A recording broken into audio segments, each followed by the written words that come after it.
Maayong buntag kaninyong tanan. Maradyaw na buntag na rin. Nagagalak akong makiisa sa Ladlad Caraga sa inyong conference tungkol sa LGBT human rights at health issues. Ang mga diskusyon tungkol sa mga ito ay talagang nagtutulak sa ating laban para sa pagkakapantay-pantay ng bawat tao. Oo, tao. Ang ating pagdiriwang ng Pride ay tungkol sa tao. Far too often, some quarters of our society tend to forget that LGBTQIA+ people are people too, and that their rights are human rights. Kahit kailanman, hindi humingi ng special rights ang LGBTQIA+ community.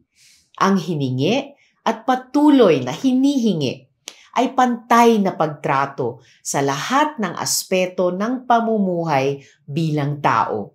Mula sa edukasyon, trabaho, pagpapagamot, access sa government services at iba pa.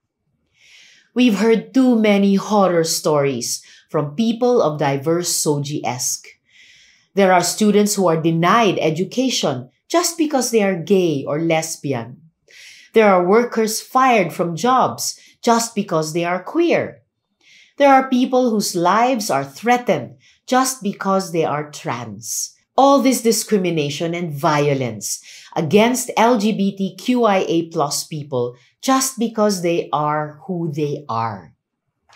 Alam ko, medyo madrama, nakakalungkot, nakakagalit.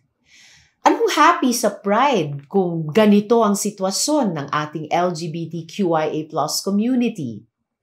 Well, we celebrate despite and because of these things.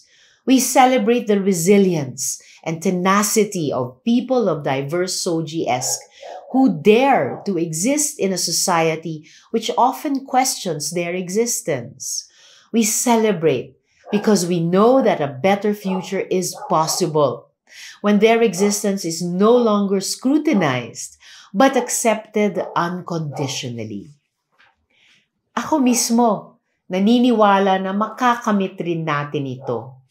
Sa Senado, patuloy kong pinaglalaban na maipasa na ang SOGIESC Equality Bill na matagal nang hinihingi at kinakailangan ng ating LGBTQIA+ community. May 18 na tayong pirma sa committee report para sa panukalang batas na ito na isang patunay na hindi ito divisive o nakakagulo lang.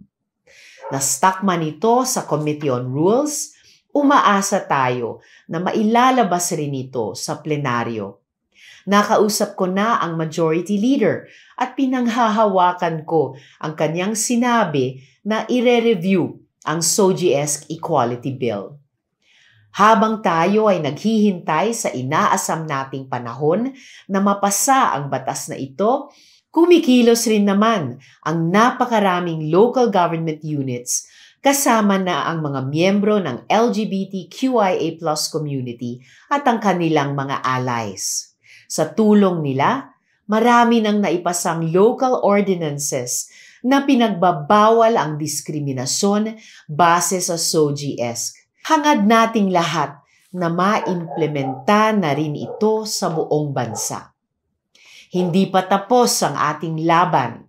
Every step that we take as we march again on the streets for Pride Month is a step towards equality. Alam kong matagal na tayong nagmamarcha. Marami na tayong naipanalong laban, pero mas marami pa tayong pwede pang ipanalo. Mga beshi, huwag tayong kakalas. Tuloy ang rampa. Maki-beki, huwag masokot.